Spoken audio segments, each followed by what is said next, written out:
Gaijin is wasting the potential of the AH-1 Zulu.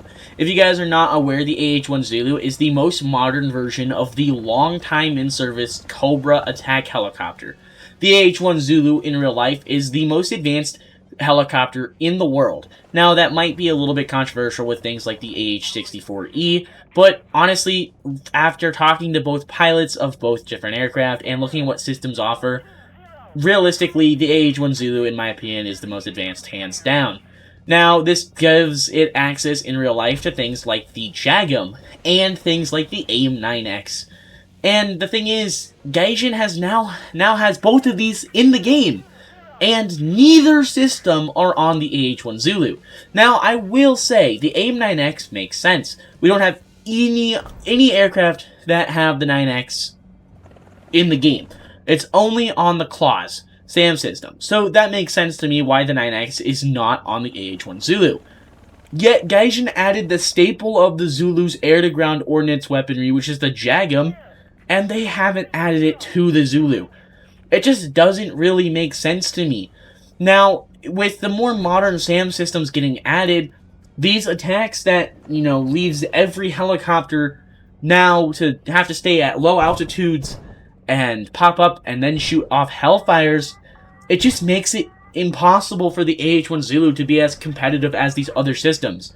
Things like the Ka-52 have access to the McXer, which is a much faster moving air-to-ground missile than the AGM-114K Hellfire. And on top of all of that, it carries it does carry 16 missiles, but it can also carry rockets and has a much better gun, whereas if you want to carry 16 missiles on the AH-1 Zulu, you have to sacrifice your rockets.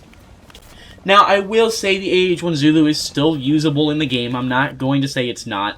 But the fact is, all of these other top-tier helicopters are getting access to these fire-and-forget weapon systems. There's only a couple now. Sweden doesn't have one. Japan doesn't have one. Britain doesn't have one. Gaijin has said that they're going to be getting those systems in the near future. It just kind of leaves me shocked that Gaijin wouldn't just give the AH-1 Zulu the JAGM, or maybe even the AIM-9X. This helicopter is already missing so many of the features it has in real life that make it so good, including its electronic countermeasure and jamming suit.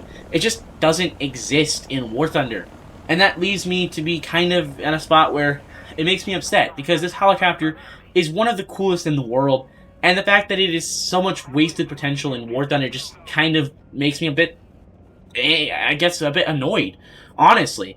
And the thing is that makes me even more annoyed is the counter to the Cobra, the AH-1 Zulu, the Viper, was a helicopter formerly known, not formerly known, but known as the Mi-28.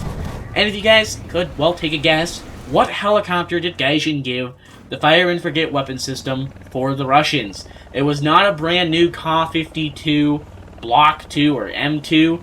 No, it was the Mi-28NM. And China, a helicopter that resembles a lot like the Cobra, the Z-10ME, also got access to their fire-and-forget CM-502 missiles.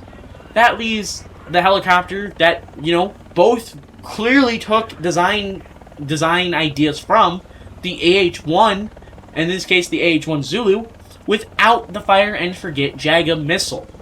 And honestly, Gaijin's idea of adding the AH-64E without just giving the AH-1 Zulu the JAGM has me really questioning the thought process there.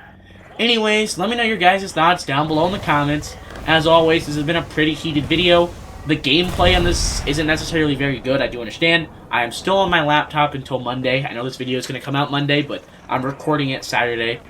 So, keeping that in mind, obviously you can still have success with the AH-1 Zulu. I'm not saying you can't. I'm just saying it's a modern helicopter without its modern weapon systems, and Gaijin kind of just keeps overlooking it, which makes me mad because they're wasting my favorite helicopter. Anyways, hope you guys have enjoyed this video. Please make sure to hit that like button and subscribe. Join the Discord link down below in the description, and I will see you guys in the next one.